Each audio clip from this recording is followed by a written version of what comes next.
காங்கிரஸ் கட்சிக்குள்ள வந்து இப்போ கொஞ்சம் நிறைய பேர் பேசிட்டாங்க. எல்லாருக்கும் எழுத்துரிமை, பேச்சுரிமை, கருத்துரிமை, அவங்க கருத்துக்களை சொல்றாங்க. எந்த கருத்து சொன்னாலும் நான் எல்லா கருத்தையும் தலைமை கிட்ட, அகில இந்திய காங்கிரஸ் தலைமைகிட்ட சொல்லியிருக்கேன். இதெல்லாம் முடிவெடுக்க வேண்டியது அகில இந்திய காங்கிரஸ் கமிட்டி தான் முடிவெடுப்பாங்க.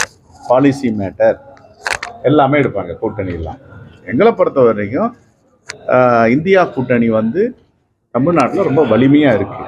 இதெல்லாம் தேர்தலுக்கு இன்னும் காலங்கள் இருக்குது, பேசுவாங்க. சரிங்களா? நீங்கள் இதை வந்து பெருசு பண்ணாதீங்க. திமுக கூட்டணி உடையும் சொல்லிட்டு எடப்பாடி பழனிசாமி சொல்லி அவர் தான் உடஞ்சுங்கிறாரு. அவர்கிட்ட இருந்த டிடிவி போயிட்டாரு, அவர்கிட்ட இருந்த ஓபிஎஸ் போயிட்டாங்க, அவங்க கிட்ட இருந்த சசிகலாமா போயிட்டாங்க. இப்போ செங்கோட்டையன் கொஞ்சம் போயிட்டு இருக்காரு. அது முழுகும் கப்பல் எல்லாம் ஏறத்துக்கு பயந்துட்டு எல்லாம் போயிட்டு இருக்காங்க. இன்னும் யார் யார் போவாங்கன்னு தெரியாது. பயத்துல அச்சத்துல அங்க இருக்காங்க. 2ஆம் இடத்துக்கு தான் வந்து நாங்க அதிமுக தான் முதல்ல இருக்கிறோம், 2ஆம் இடத்துக்கு தான் போட்டி இருக்குன்னு அவர் சொல்லியிருக்காரு. பொறுத்திருந்து பார்ப்போம். தமிழக அரசியல் 5 தேர்தலில் தொடர் தோல்வி, 5 தேர்தலில் தொடர் தோல்வி. 6வது என்ன பண்ண போறாங்க? இன்னும் அதை விட மோசமான தோல்வியை தழுவ போறாங்க. தமிழ்நாட்டில் எப்பவுமே நான் சொல்லியிருக்கேன், யார் யாருக்கு இடம் யார் யாருக்கு இடம் இல்லைன்னு சொல்லியிருக்கேன். தமிழ்நாட்டு அரசியல் வந்து டிசம்பர் மாசம் வந்து ரொம்ப முக்கியமா பாக்குறாங்க. நிறைய மாற்றங்கள் எதிர்பாருங்கன்னு சொல்லிட்டே இருக்கிறாங்க. கண்டிப்பா மக்கள் ஏற்படும். நீங்க எதனா கணிக்கிறீங்க? ஒரு மாற்றமும் ஏற்படாது, ஒரு நல்லாட்சி தொடரும். சார், ஒரு தேசிய அரசியல் மாற்றங்கள், ஒரு தேசிய கட்சியை பாஜக வந்து வளர்ந்துட்டு இருக்கிற ஒரு சூழல் இருக்கிற சமயத்துல காங்கிரஸ் கட்சி ஒரு பழம்பெரும் கட்சி தமிழகத்தில் வந்து தேய்மானமா யார் சொன்ன தேய்மானம்? ஏன் உங்களுக்கு அந்த பேராசை, நப்பாசை?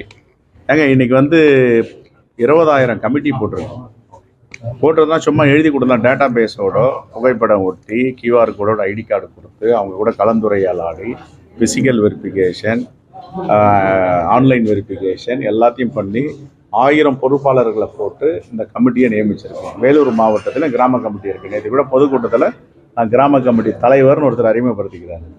இப்போ இதை வந்து சும்மா வாயில் பேசிட்டு டேட்டா பேஸ் கிரியேட் பண்ணி வச்சுருக்கோம். புதுடெல்லியில் அகில இந்திய காங்கிரஸ் கமிட்டி டேட்டா சென்டரில் இதெல்லாம் வெரிஃபை பண்ணியிருக்காங்க.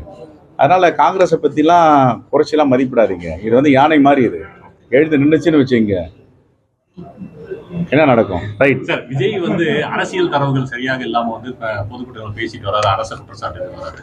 வேற ஏதாவது பேசுங்க சார். அவருக்கு ஏதாவது வேற ஏதாவது சப்ஜெக்ட் சொல்லுங்க சார். நெக்ஸ்ட்.